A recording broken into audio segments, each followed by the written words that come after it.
Hello, everybody, and welcome to Outplay. Today, we are joined by Pooja Singh, founder of MarginSales, a B2B sales outreach company that has been helping tech companies expand into international markets for the past few years.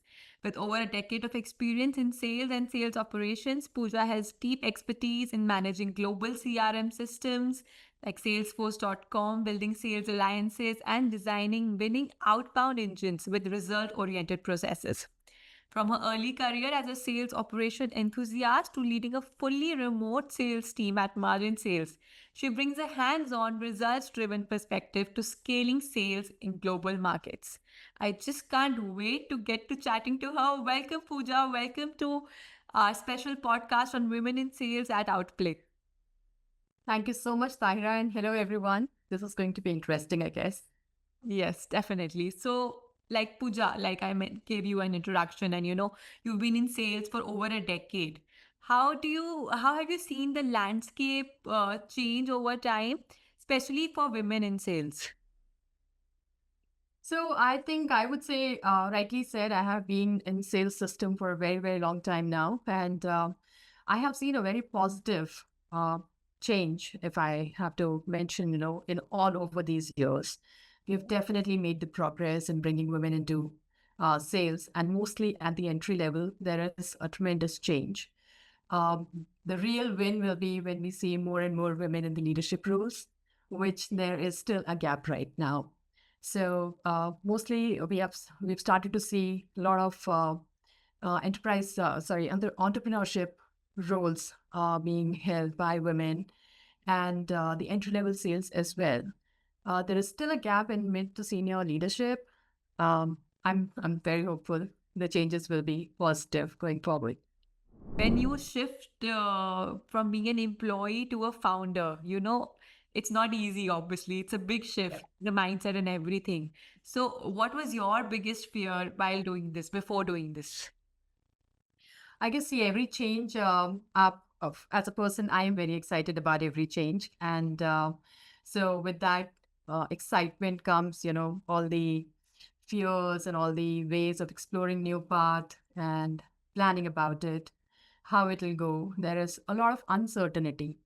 So if I have to name it as a biggest fear, I would say uncertainty, taking a new path, and what will be the next step and how it will shape how would be something that I can name as my biggest fear. Okay. And how has it been going? It's been going good. It's a new learning every day, working with different people, different markets. It's a lot of learning, a lot of growth.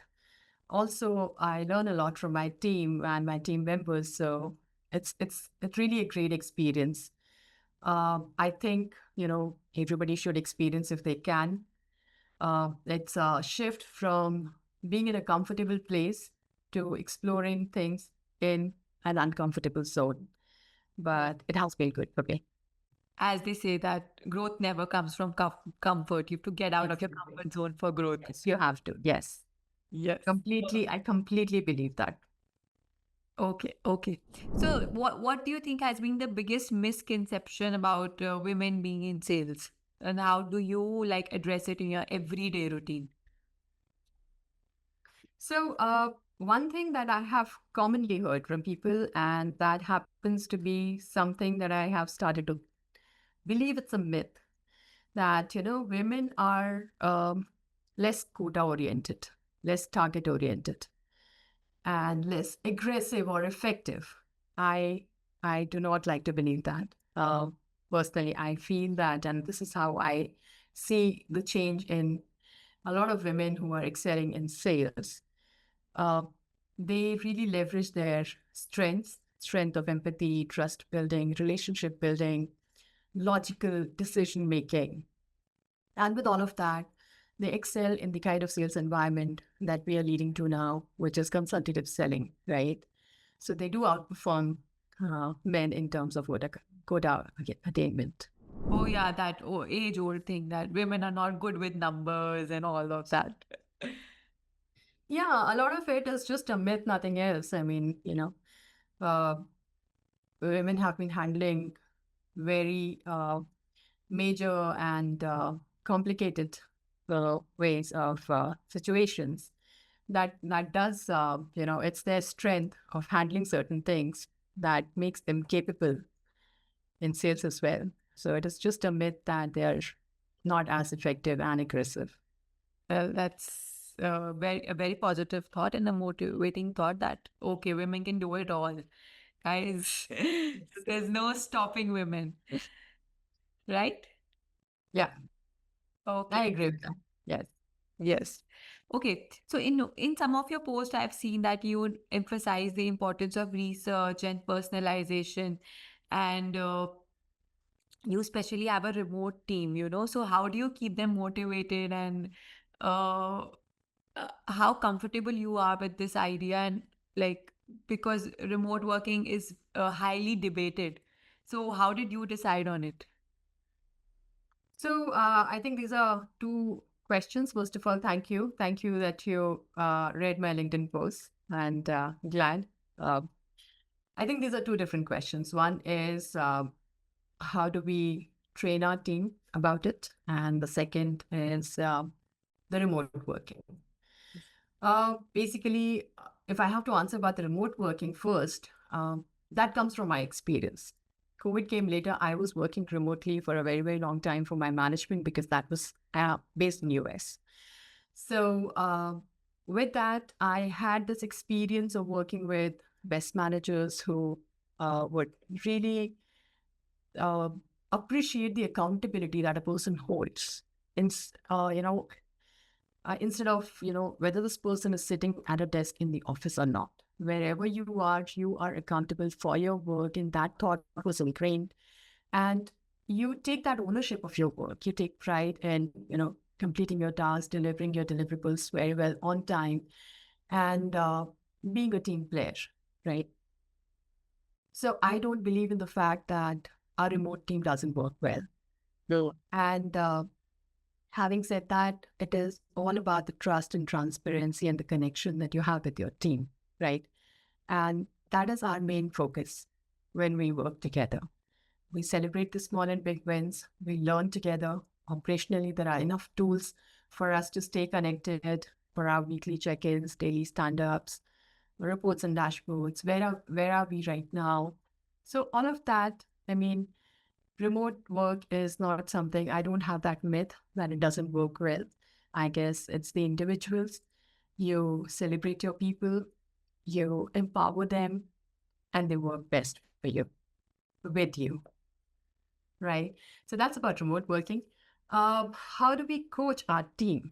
Yes, I talk a lot about research and personalization in outreach, and so basically, we go with a three-layer research work, which is the ICP fit, and then the account trigger, and then the personalized messaging, right?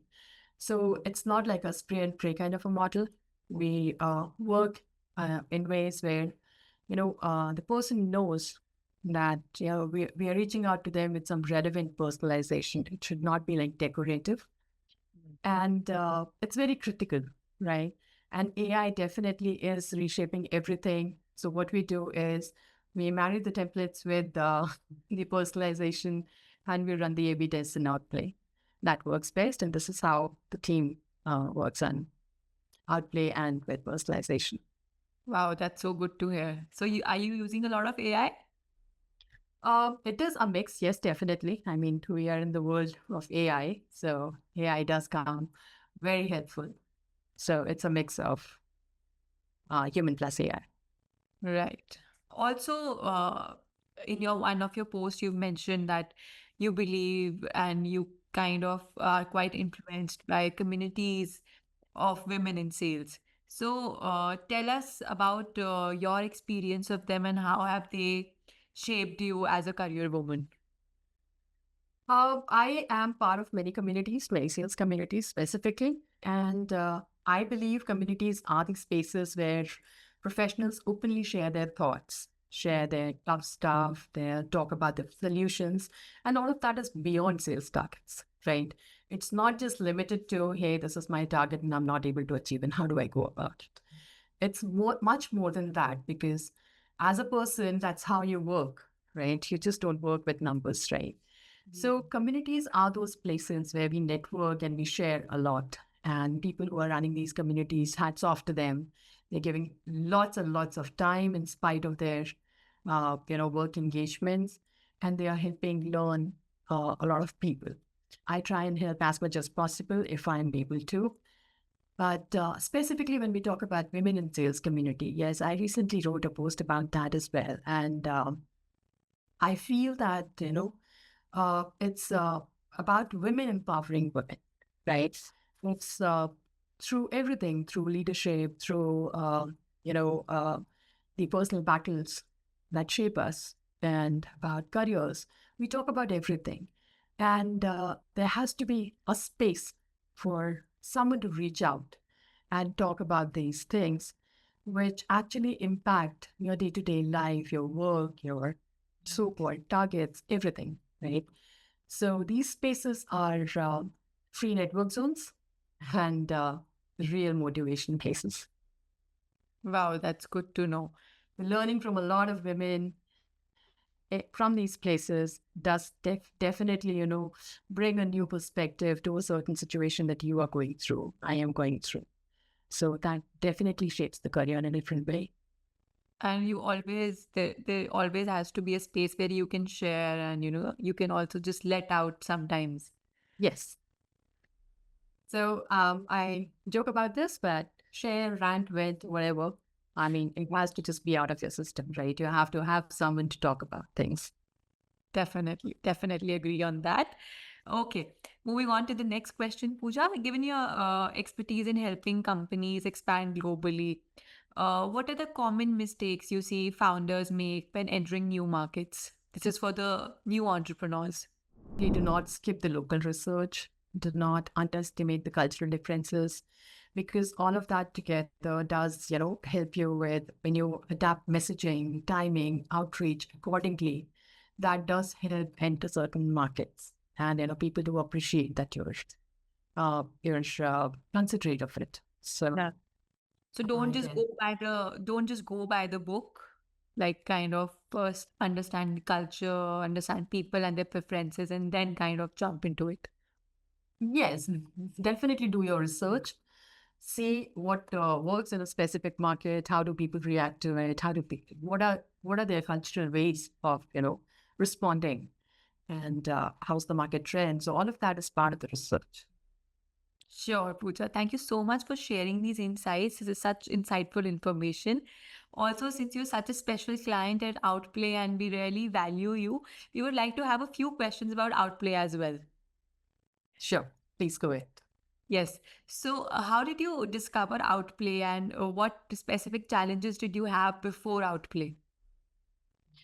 So the kind of work model that we have, we work with multiple clients, and we were trying different tools that could support our work model. An agency handling multiple clients, and trying to work through a single sales engagement tool, because you don't want to be scattered across different places to find the reports and the how the systems are working, what are the processes. So because every tool has a different way of working. So we wanted to run every sequence, every client campaign in one tool. That is what our requirement was when we were looking for tools like that. And there are such few tools in the market, I would not say. But those tools did not serve completely all of our requirements. Glad we found Outplay. We needed a tool that would unify the multi-channel outreach, track the results in one place, give us the analytics, in one place for every client. So Outplay actually really supported all of these requirements in one place. So we were able to streamline our campaigns. We were able to streamline all the processes in one place. We could track and see week on week progress, day on day progress in one tool. So Outplay has a lot of features, and it just covered everything for us. Great. That's great to know. And what was your onboarding experience with Outplay? Because, with sales teams, it's difficult to make them change. So, what was your experience over there? I would say it was smooth and it was fast. So rather than weeks, it just took us days to switch from the existing tool to Outplay. So kudos to the support team. They have, and I guess we troubled them a lot with every question and every demand that we could make about the features that we needed and everything. And they supported us throughout and were very proactive. So that part is really something that I can vouch for, and it's like great support system. So I guess one, it's how the tool helps us, and second, how does the support team respond? So that is very, very important. So we were connected through a common group, and all our team members were there, and the team was constantly answering questions, supporting. The onboarding was very fast and smooth. Great. The support team will be very happy to hear this. I'll especially pass on the message and thank you for the compliment. Also, with Really. Outplay features really did help you and stand out for you, and if you could share some examples. Yeah. So couple of features that we could not find in other tools were the multi-channel sequences, and along with uh, the number of mailboxes that we get. So that really covered the kind of requirement we had. That is one. A/B testing is one. Outplay has also come up with new features now. So we're using the intelligence and the parallel dialing feature. So these are a couple of very good features. Usually, organizations have to switch to different tools to use one for parallel dialing and the other one for the email campaigns. So I guess for us that worked best. Great, great. Also, can you quantify the impact Outplay had on your sales metrics? What specific improvements have you seen in terms of response rates or pipeline generation or deal velocity?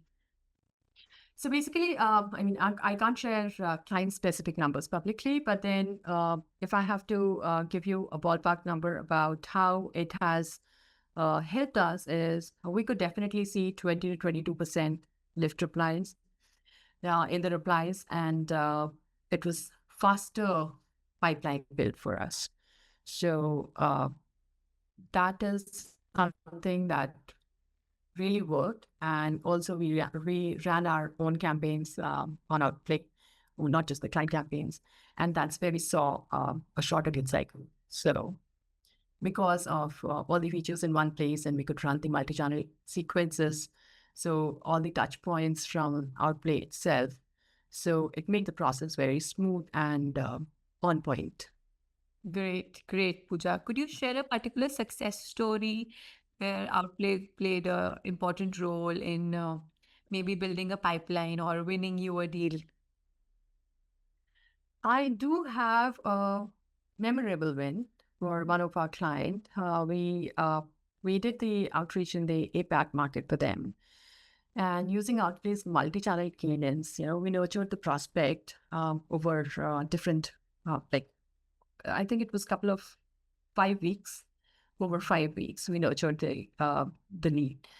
And the personalization, the timely touches, and since I mentioned that we do the multi-channel, you know, campaigns from Outplay itself, so all of those touches during the campaign, and those were timely. Those were specific as per like we did the A/B testing and everything, so that worked well for us. So ultimately, securing the client six-figure contract. So that was like a real good deal that we did with APAC region through Outplay. Wow, that's so good to know. So, thank you so much, Pooja, for joining us today. It was great to have you on the show. Anything you would like to say to all the women out there who might be in the trenches right now, working hard, trying to build something or trying to fight prejudices? What would you like to say to them? Keep going, keep shining. You're doing great. And it is hustle and juggle every day, but that's the real win. So take it one step at a time, then count your small wins. Don't just focus on the large wins. That keeps you going. Great. That's a great advice. Thank you so much, Pooja. Thank you, Tahira. It was nice speaking with you. And thank you, everyone, for listening to us.